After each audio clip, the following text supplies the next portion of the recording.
नमस्कार दोस्तों। आपके के यूट्यूब चैनल जीके एम के कुड़ी के ऊपर आपका हार्दिक स्वागत है दोस्तों। मैं आपको यहाँ पर राजस्थान के अंदर जितने भी हमारे जीके के जो हमारे टॉपिक हैं सब उनके बारे में हम चर्चा करेंगे। इंडिया जीके के हमारे टॉपिक हैं उनके बारे में हम चर्चा करेंगे। पहले मैं आपको बता दूं, हमारा जो लेवल होगा वो लेवल कुछ से गहराई तक होगा, क्योंकि हम ऊपर वाला लेवल यहाँ पर नहीं लेंगे। पहली बात तो क्योंकि हमने काफी एग्जाम देखे हैं हाल ही के अंदर, और जो हमारा राजस्थान कर्मचारी चयन बोर्ड हमारा जो पेपर सेट बनाता है वो पेपर सेट ही बनाता है साहब। वो काफी गहराई तक पेपर क्वेश्चन बनाने की कोशिश करता है। यहाँ पर विश्लेषणात्मक क्वेश्चन अधिक हमको यहाँ पर देखने के लिए मिलते हैं आपको। मेरा यहाँ पर जो लेवल होगा वो आरएसएसएम यानी राजस्थान कर्मचारी चयन बोर्ड का जो लेवल है क्वेश्चनों का, उसी आधार पर हम यहाँ पर लेकर चलेंगे। मैं आज आपके सामने एक टॉपिक लेकर आ रहा हूं, और वो टॉपिक होगा हमारा राजस्थान का एकीकरण, यानी आधुनिक राजस्थान का एक टॉपिक है। और आधुनिक राजस्थान का एक टॉपिक के अंदर हम आज चर्चा करेंगे राजस्थान के एकीकरण के बारे में।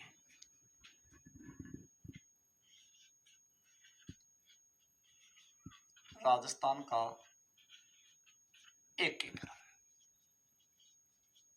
एकीकरण के बारे में कि राजस्थान का एकीकरण किन परिस्थितियों के अंदर किया गया था, और राजस्थान का एकीकरण करने की क्या जरूरत पड़ गई थी हमारे यहाँ पर। तो इन सारी बातों के अंदर हम चर्चा करेंगे। पहली बात हमने कब उठी थी कि राजस्थान का भी एकीकरण होना चाहिए, इसके बारे में भी हम चर्चा करेंगे। और इस राजस्थान के एकीकरण के समय में ब्रिटेन का पीएम कौन था, प्रधानमंत्री कौन था, और राजस्थान के एकीकरण हुआ था उस समय यहाँ पर वायसराय कौन था। राजस्थान के एकीकरण की मांग पहली बार कब उठी थी, राजस्थान का एकीकरण कितने चरणों में किया गया था, और राजस्थान के एकीकरण के अंदर जो चरण कितने थे, इसमें कुल कितने समय लगे थे, कौन से चरण के अंदर कितनी रियासतों का विलय किया गया था, और कौन सी चरण के अंदर इन्हें हमारा जो ठिकाने थे इन ठिकानों का भी विलय किया गया था, कितने ठिकाने थे, कितने रियासत थी, इनके बारे में हम चर्चा करेंगे। सबसे बड़ी हमारी रियासत कौन सी थी, सबसे छोटी हमारी रियासतें कौन सी थी, इनके बारे में हम चर्चा करेंगे। तो पहले तो मैं आपको बता दूं कि राजस्थान का एकीकरण की पहली बार जो मांग उठी थी, एकीकरण के समूहीकरण, एकीकरण का मतलब होता है समूह, एक कर देना। तो इस एकीकरण की पहली बार प्रारंभ का शुरुआत हुआ था, इसकी शुरुआत कब और किन परिस्थितियों में हुई थी। तो एकीकरण या समूहीकरण की मांग पहली बार उठी थी 1939 के अंदर, और उस समय 1939 के अंदर वायसराय था लिनलिथगो।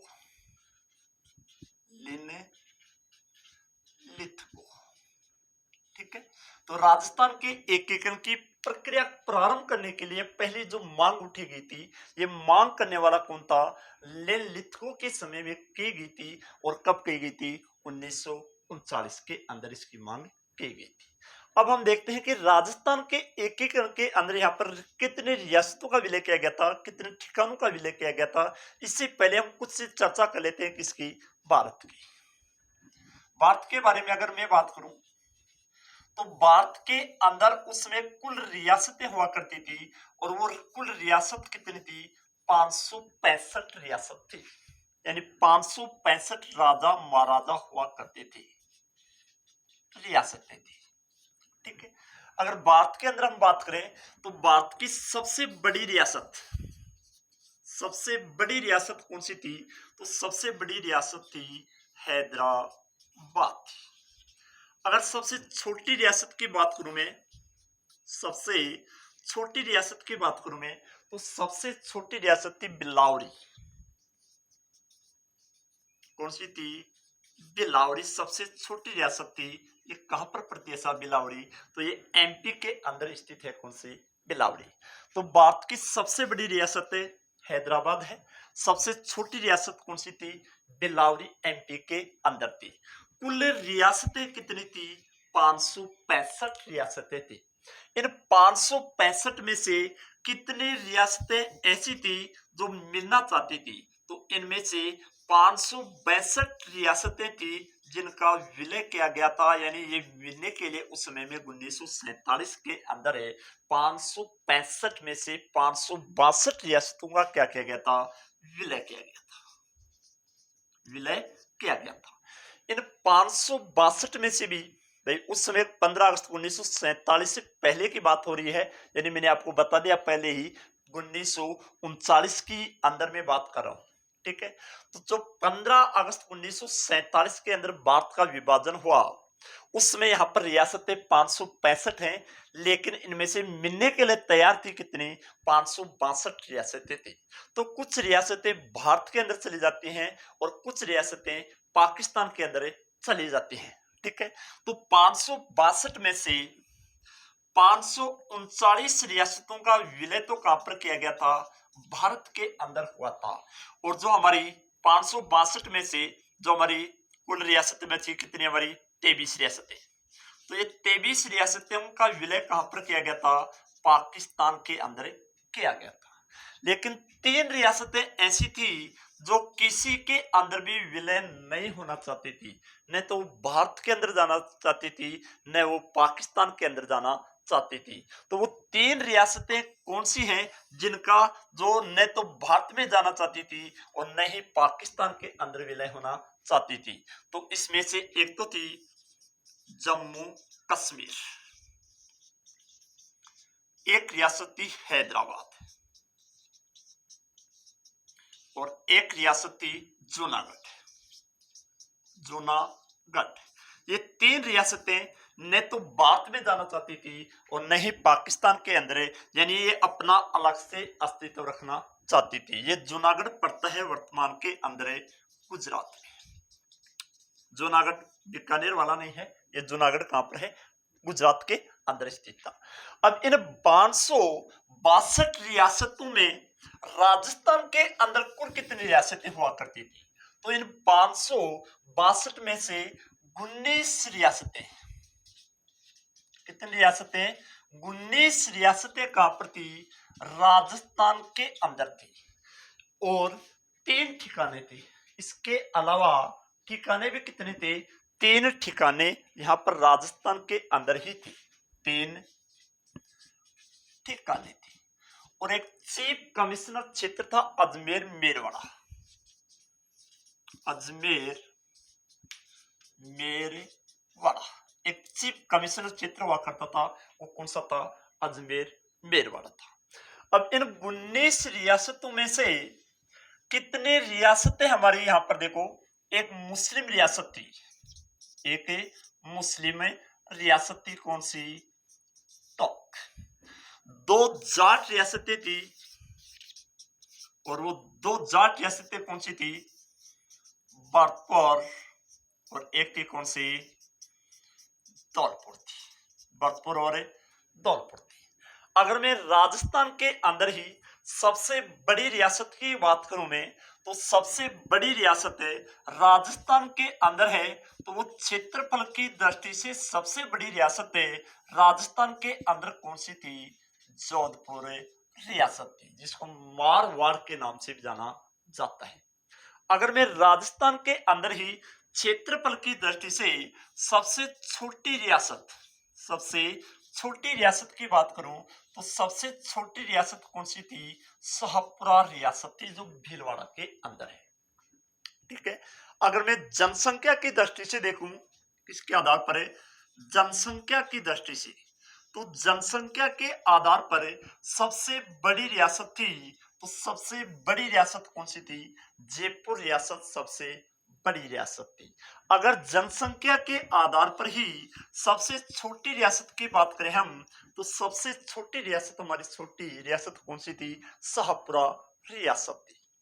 अगर इन्हीं 19 रियासतों में राजस्थान के अंदर ही सबसे प्राचीन रियासत की बात करें, सबसे प्राचीन यानी पुरानी रियासत, तो सबसे प्राचीन या पुरानी रियासत कौन सी थी, मेवाड़ रियासत थी, यानी जिसे को हम क्या बोलते हैं, उदयपुर के नाम से भी जाना जाता है। अगर मैं राजस्थान के अंदर ही सबसे नवीन रियासत की बात करूं मैं, सबसे नवीन रियासत, तो सबसे नवीन रियासत थी झालावाड़, कौन सी थी, झालावाड़ रियासत थी, सबसे नवीन रियासत थी। और इसी झालावाड़ रियासत अंग्रेजों के द्वारा बनाई गई एकमात्र रियासत है। अगर क्वेश्चन आ जाए कि अंग्रेजों के द्वारा बनाई गई राजस्थान की एकमात्र रियासत है तो वो कौन सी रियासत थी? झालावाड़ रियासत थी। यहाँ पर झाला चौहानों का शासन हुआ करता था और यहाँ का पहला राजा था झाला मदन सिंह हुआ करता था। कौन था? झाला